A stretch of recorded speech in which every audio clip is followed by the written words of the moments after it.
За та бүхэнд өдрийн мэнд хүргье.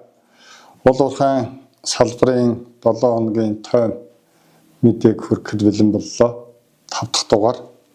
За өнгөрсөн 7 хоногт дэлхийн уул уурхайн салбарт бол бас нэлээд түүхийдийн үн ханшийн өөрчлөлтүүд болон компаниудын нэгдэл хөдөлгөөн, шин төслүүдийн санхүүжилт, за хайгуулын ажлын 24 оны төсвийн тайлан мэдээнүүдийг гаргасан энэ 7 хоног боллоо. За түрүүчийн 7 хоногт яригдсан алтны үнийн хэлбэлзэл бол нэлээд өндөр зэгтээ хүрж байна. Одоо хамгийн дээд түвшин $2954 өнгөрсөн пүрэв гарагт хүрлээ. За ер нь 2024 онд бол алтны үн нийтдээ 27%-аар өссөн байна. Одоогийн байдлаар бол 8 дахь 7 хоногт бол хамгийн өсөлттэй, тогтвортой өсөж байна. 5 дахь өдрийн хаалтын ханш бол $2936 хаагдсан ийм байдалтай байна. За нэгэнт алт ярьсных ер нь бол алт дэлхийн алтны нөөцийн үйлдвэрлэлийн хэмжээний тухай товчхон дурдъя гэж шийдлээ. За 2024 оны байдлаар дэлхийн уурхайн алтны нөөцийг эзэлдэг хамгийн том хоёр улс бол Австрали болон Оросын холбооны улс байт юм байна. 12 мянган тонн алтны нөөцтэй гэсэн ийм мэдээ байна. За эхний улсуудаас дурдах юм бол Өмнөд Африк бол Өмнөд Африкийн бүгд найрамдах улс 5000 тонн, Индонез 3500 тонн алтны нөөцтэй гэж бүртгэгдсэн байт юм байна. За Монгол улсын хувьд бол хаана байдаг вэ гэхээр нийтдээ бол нэг 500 гаруй тонн алтны нөөц одоо 2018 оны байдлаар тогтоогдсон байт юм байна. За үүний бол нэг 20 орчим хувь буюу нэг 476 тонн одоо үндсэн ордод, шороо ордод бол 57 тонн ийм нөөц тогтоогдсон байт юм байна. За дэлхийн топ алт үйлдвэрлэгч улсуудад бол Хятад улс хамгийн өндөр буюу 24 оны сүүлийн дүнгээр 378 тонн алтыг олборлсон дүнтэй тэргүүлд юм байна. Оросын холбооны улс бол 321 тонн алт олборлсон байна. Австрали улс 293 тонн алтыг олборлсон дүнтэйгээр. За 10 дугаарт нь бол Узбекистан 119 тонн алтыг олборлсон ийм мэдээг бол гаргасан байт юм байна. За Монгол улсын алтны үйлдвэрлэл ямар байдгийг бэ? 2022 оны байдлаар 8.1 тонн алтыг олборлсон байдаг ийм дүнтэй юм байна.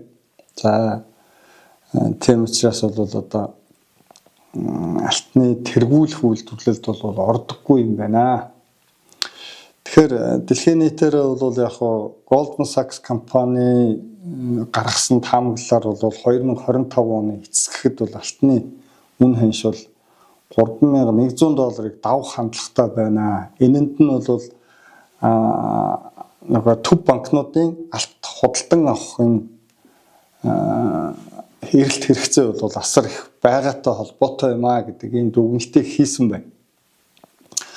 За өнгөрсөн 1-р сарын байдлаар Швейцарын дэлхийн хамгийн том алтан гулдмаа үйлдвэрлэгч хамгийн том энэ улсаас Америк улс руу экспортлсон алтны хэмжээ бол 192.9 тонн болж өссөн. Энэ бол өнгөрсөн оны 12 дугаар сарттай харьцуулахад бол 3-4 дахин нэмэгдсэн ийм тоо юм байна. 12 дугаар сард бол 64.2 тонныг Америк нэгдсэн улс руу экспортлжсэн бол 192 тонн болж өссөн. За энэ өсөлт нь бол яг өмнө дугаар дээр ярьжсэн энэтхэг хятадын алтны эрэлт бол буурсан байна гэдгийн эсрэг талд нь бол энэ эрэлтийг нөхөж өгсөн ийм зүйл болсон юм байна. Тэгэхээр яг өнгөрсөн жилүүд өнгөрсөн энэ 1-р сар 2-р сард бол хэдийгээр энэтхэг хятадын гоёл чимгэлд хэрэглэх алтны эрэлт буурсан боловч нөгөө талдаа төв банкнуудын алт худалдан авах үйл ажиллагаатай холбоотой эрэлт нэмэгдэж байгаа юм байна гэдэг ийм дүгнэлтэнд хүрэх болохоор байна. Нүүрсний үнийн хэлбэлзэл уналт бол сүүлийн үед бол тогтвортой унжээ. За CallTrader.com сайтын шинжээч Matt Warder-ын бичсэн одоо таамаглалуудаас та бүхэндээ хүргэе. За ер нь бол нүүрсний бизнес эрхэлдэг энэ бизнесийнхэн бол нэг жилдээ тогтвортой 2 дугаар улиралдаа буурдаг. За 3 дугаар улиралдаа бол оргилдоо хүртэл өсдөг. За 4 дугаар улиралдаа бол бас ингээд буурдаг нэг юм жилийн цикл байдаг гэдэг ийм тогтчихсон бас юм хандлага байдаг. За энэ нь бол өнгөрсөн жилд бол эвдэгдлээ. Одоо нэлээд өөр шинж чанартай болсон гэж энэ бичсэн байна. За ер нь бол энэ юу болов гэхээр гангийн үйлдвэрлэлийн илүүдэл нэлээд ихтэй байгаа юм байна. Үйл хөдлөлийн салбар бол огцом уналттай байна. За мөн одоо энэ худалдааны дайн гэх мэт одоо Америк нэгдсэн улсын шинэ бодлоготой холбоотой геополитикийн асуудлууд бол нэлээд тодорхойгүй байдлыг нэмэгдүүлж байна гэсэн таамаглалуудыг дэвшүүлсэн байна. За ер нь өнгөрсөн 1-р сарын байдлаар одоо нүүрсний үн ханш бол 2020 оны төвшөнд хамгийн доод зэгтээ ер нь бараг хүрж байна гэсэн ийм мэдээллийг гаргаад одоо бол энэс цаашаага ер нь унахгүй энэ цагаан сарын дараагаас бол бага зэргийн өсөлттэй байх боломжтой юм аа. Ийм найдлага тавьж байна гэсэн мэдээллийг бол өгсөн байна. За тэр гаргасан нийтлэлдээ ер нь урт хугацаанд бол түргэн хайлуулдаг энэ технологи бол хятадууд үйлдвэрлэлд нэвтрүүллээ. Цахилгаан номон зуух технологитой холбоотой бол урт хугацаанд энэ металлургийн нүүрсний үн ханш бол одоо тийм огцом өсөлт үзүүлэхгүй гэж байгаа боловч за гаргасан одоо ирээдүйн үнийн таамаглал дээр бол бас тодорхой хэмжээнд 27% хүртэл бол нэг 10 орчим хувийн өсөлттэйгээр явах юм байна. За энэ өсөлт нь бол өсөлт бууралт нь бол нөгөө жилийн цикл 2 дугаар улиралдаа буурдаг, 3 дугаар улиралдаа өсдөг гэсэн энэ циклээ бол хадгалаад хэвийн үргэлжилнэ гэсэн ийм таамаглалыг бол гаргасан байна. За нүүрсний нийлүүлэлтэд бас за одоо энэ Аз номхон талаан бүс нутагт бол нийлүүлэлтэд нэлээд том нөлөөлж байгаа нүүрсний төсөл бол Оросын Элга төсөл за 30 сая орчим тонны хүчин чадалтай юм байна. Сүүлийн үеийн мэдээгээр бол хэвлэлүүдэд янз бүрээр бичсэн байна. Элга төсөл бол 6 сая тонноор хүчин чадлаа нэмэгдүүлсэн гэсэн ийм мэдээллүүдийг бол гаргасан байна. За энэ төсөл бол нэлээд тийм Австралийн нүүрсний одоо тэр дутагдлыг нөхөх хэмжээнд хүртэл бол одоо хүчин чадлаа нэмэгдүүлнэ гэж байгаа боловч яг одоогоор бол бас бүрэн хүчин чадалтай хүрээгүй байгаа юм байна. Тэгэхээр энэ нийлүүлэлт ихснээрээ үн бол огцом нэмэгдэхгүй байх хандлагатай гэдэг мэдээллүүдийг бол 2 удаагийн нийтлэлээр өгсөн байна. За энийг бол өшөөд илгэрүүлээд та бүхэн очиж үзэж сонирхох боломжтой байна. Чилийн уулуурхайн одоо Чилийн зэсийн уусгалтын одоо энэ технологи хөгжүүлэгч Sebo гэдэг компани BHP компани одоо энэ тусламжтай хөрөнгө оруулалттай компани байт юм байна. Энэ компани бол бага агуулгатай зэсийн хүдрээс ангижруулах катализатор үйлдвэрлэдэг энэ технологи хөгжүүлдэг юм байна. За ер нь бол бага агуулгатай хүдрийг ингээд 0.2-оос бага агуулгатай хүдрийг олборлож хөгжүүлснээр бол тодорхой төслүүд дээр уурхай насцалтыг одоо 27 жилээр уртасгах юм боломжтой юм байна. Ийм одоо туршилтуудыг хийсэн байна гэж байна. Ерөнхийдөө одоо энэ технологиг нэвтрүүлснээр хөрөнгө оруулалтыг нөхөх хугацаа бол 1 жил хүрэхгүй маш богино хугацаанд хөрөнгө оруулалтыг нөхөөд ингээд явдгаа гэдэг юм мэдээллийг өгсөн байна. За Sebo компани одоогоор бол дэлхий дээр зэс олборлож байгаа тэргүүлэгч 10 компани 7-той хамтран ажилладаг. Дэлхийн одоо зэс үйлдвэрлэлийн одоо нийт хүчин чадлын 40 орчим хувьтай нь бол ингээд хамтын ажиллагаагаа хөгжүүлээд явдаг ийм тэргүүлэгч компани бол BHP компанитай бол бас хамтын ажиллагаагаа нэлээд хөгжүүлээд явж байгаа юм байна. Америк нэгдсэн улсын шинэ засаг захиргааны гаргаж байгаа шийдвэрүүд ерөнхийлөгч Дональд Трампын мэдгдлүүдтэй холбоотойгоор бол томоохон компаниуд хөрөнгө оруулалтын төслүүдийг өөрчлөх нэгдэх иймэрхүү үйл ажиллагаанууд ажиглагдж байгаа. Эндээс бол Rio Tinto-гийн гүйцэтгэх захирал Америк нэгдсэн улсад өнгөрсөн 7 хоногт ажилласан байна. За энэ бол Америкийн тарифын татвар, бусад зохицуулалтын талаар бол ойлголтуудаа нэгтгэх, Америк нэгдсэн улсын зарим нэгэн сенаторууд та уулзалт хийх.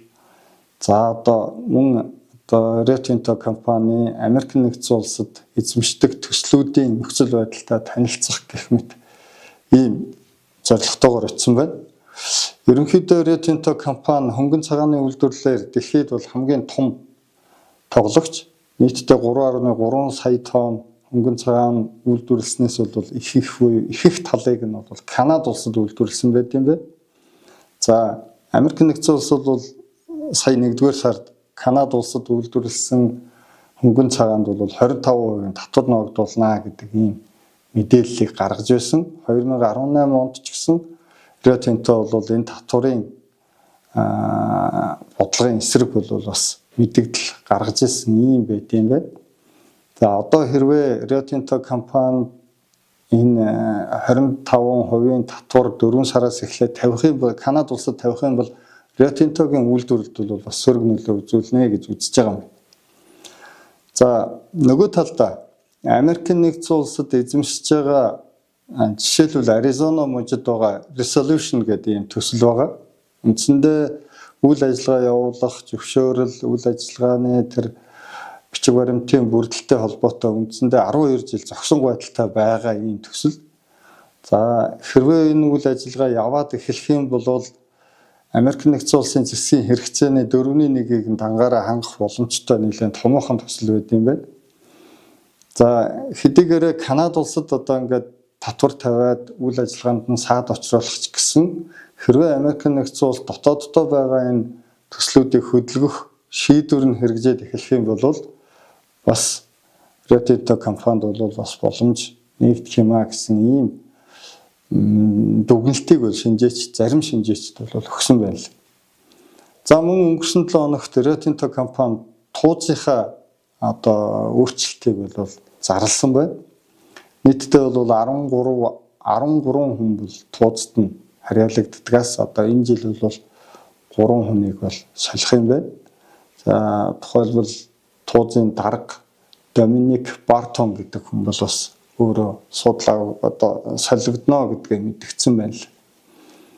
За Rio Tinto компанийн хувьд ийм мэдээлэл байна. За дэлхийн бас зис алтны үйлдвэрлэлээр бол томоохон тооцогдох Anglo American, Codelco гэдэг компаниуд бол Бразил дахь Los Bronzes гэдэг энэ төсөл хоёр ийм төсөл байд юм байна. Энэ хоёр төсөл нь бол ерөөсөө хоёр ил уурхай нь бол хоорондоо 1 км хүрэхгүй юм зайтай. Дунд нь ийм хамар усчсан ийм төсөл байд юм байна. За энэ төслийг бол тухайн хоёр компани бол хооронд нь одоо хамтарч олборлохоор тэр хоёр уурхайн дунд байгаа энэ хэсгийг бол хамтарч олборлох юм байна гэж ойлгож байгаа. Хамтарсан уулын ажлын төлөвлөгөө гаргаад эндээс бол дор хаяж нэг 5 тэрбум $, өгөөжийг хүртэх юм байна гэдэг ийм тооцооллыг хийгээд гэрээ хэлэлцээрүүдийг хийгээд явж байгаа юм байна. За Anglo American одоо компани бол тэр Чили улсад байгаа Anglo American Chile гэдэг компани 50.1%-ийг эзэмшдэг. За 20%-ийг нь бол Чилийн төрийн өмчт Codelco компани эзэмшдэг юм байна. Нөгөө талынх нь тэр Adina гэдэг бас төслийг бол Codelco компани эзэмшиж олборлолтын үйл ажиллагааг явуулдаг юм байна. За тухайн хоёр төслийн хоорондох энэ үүссэн энэ хамрыг бол бас маш их уулархаг бүс юм байна тэр бүс маань. За дотоод овоолго болон одоо бусад энэ зохицуулт уулын ажлыг төлөвлөхөд бол нэлээд өндөр ийм технологи шаарддаг харагдаж байна лээ. За тэгэхээр ерөнхийдөө бол Англи-Американ компанийн зүгээс харахад бол ерөөсөө энэ зэсийн төслүүд дээр бол нэлээд анхаарч ажилланаа. 2030 он гэхэд бол 1 сая тонн зэс олборлдог болно гэдэг ийм зорилтыг бол тавиад явж байгаа учраас Чилийн төслүүд дээр нэлээд анхаарал тавьж байгаа юм байна. Өнгөрсөн 1-р сарын дугаар дээр ярьжсэн Англи-Американ компани бол BHP компанитай нэгдэх одоо худалдаа авах юм хэлэлцээрүүдийг хийж байгаад энэ нь бол зогсонгүй байдалтай болсон, татгалцсан гэж яригдчихсэн. За үүнээсээ хойш бол зэс төмрийн төслүүд дээр бол анхаарал хандуулад за Австралийн коксчх нүүрсний төслүүдийг бол худалдсан байна. За мөн одоо өнгөрсөн 7 хоногт гарсан мэдээлэлээр бол Бразилд орших никлийн хэд хэдэн төслүүд байна. За мөн хайгуулын хэд хэдэн төслүүдийг нийлүүлээд одоо Хятадын хөрөнгө оруулалттай MMG Сингапурт байрлалтай MMG гэдэг компанид бол худалдахаар $500 сая худалдахаар бол гэрээ хэлцэл хийгдээд явж байгаа юм. За ингээд Австрали дахь нүүрсний төслүүд энэ Бразил дахь никлийн төслүүдийг худалдсанаар бол нийтдээ нэг $5.3 тэрбум ийм бэлэн мөнгөний орлого орох ийм боломжтой юм байна гэдэг. Тэгээд үүгээрээ бол зис болон төмрийн хөдрийн төслүүдтэй бол гол анхаарлаа хандуулна гэдэг ийм мэдээллийг гаргасан байна. За өнгөрсөн 5 дахь өдөр S&P компаниас гаргасан 2024 оны хайгуулын ажлын зардал, за хайгуулын ажилтай холбоотой хөрөнгө оруулалтын талаар тайлан гаргасан байна. За энэ тайланд бол 2024 онд хайгуулын ажил дэлхийн хэмжээнд хайгуулын ажил зарцуулсан хөрөнгө оруулалт бол 3 орчим хувиар буураад $12.5 тэрбум болсон байна. За гол бууралт нь хаана байна вэ гэхээр энэ жуниор компаниуд, хайгуулын жижиг компаниуд, за ихэвчлэн нөгөө анхан шатны хайгуулын Greenfield гэж нэрлэдэг энэ талбаанууд дээр хийх одоо хайгуулын ажлууд бол нэлээд буурсан. Нөгөө талдаа бол уурхайн одоо Brownfield гэж нэрлэдэг байгаа уурхайн орчмын хайгуулын ажлууд бол зардал нь нэлээд өссөн юм дүн харагдаж байна. За хэдийгээр алтны үн ханш өсөд байгаа боловч алтанд зарцуулж байгаа алтны хайгуул зарцуулж байгаа хөрөнгө оруулалт бол буураад $5.6 тэрбум хүрсэн байна. За хэдийгээр энэ алтанд зарцуулж байгаа хөрөнгө оруулалт буурж байгаа гэж байгаа боловч нийт хөрөнгө оруулалтын бараг 40 гаруй хувийг бол дан ганцаар алтны хайгуул зарцуулдаг юм байна гэж харагдаж байгаа. За зэсийн хайгуулын өртөг зардал бол 2 хувиар нэмэгдсэн, хөрөнгө оруулалт нэмэгдэж $3.2 тэрбум хүрсэн байна. За үндсэндээ зэс дээр юу харагдаж байна вэ гэхээр уурхайн орчмын зэсийн хайгуулын ажил бол 12 хувиар нэмэгдсэн ийм хөрөнгө оруулалтыг одоо баталгаатай уурхайн хайгуулынхаа талбайд бол илүү зарцуулж байна гэдэг ийм тооцооллыг хийсэн байна. За шинээр нэг орж ирж байгаа $1 тэрбум хөрөнгө оруулалт хийгдэж байгаа одоо металлын төрөл литийн хайгуул 30 хувиар өссөн байна. Анх удаага $1 тэрбум хөрөнгө оруулалт бол хийгдсэн юм байна. За никл бол 30 одоо нөгөө талдаа 30% буураад $534 сая одоо хайгуулын ажил зарцуулсан байна. За өнгөрсөн жилийн эцсээр ураныг бол ногоон орчин хүчний технологи юмаа гэж хүлээн зөвшөөрсөнтэй холбоотой ураны хайгуулын зардал бол 33% өссөн. $331 сая хүрч өссөн ийм дүнтэй байна. За уул уурхайн салбарт болсон шинэ өнгөрсөн 7 хоногийн мэдээллүүдээс тоомлоход бол ийм байна. Та бүхэн маань манай сувгийг дэмжиж subscribe дараарай. За та бүхэнд баярлалаа.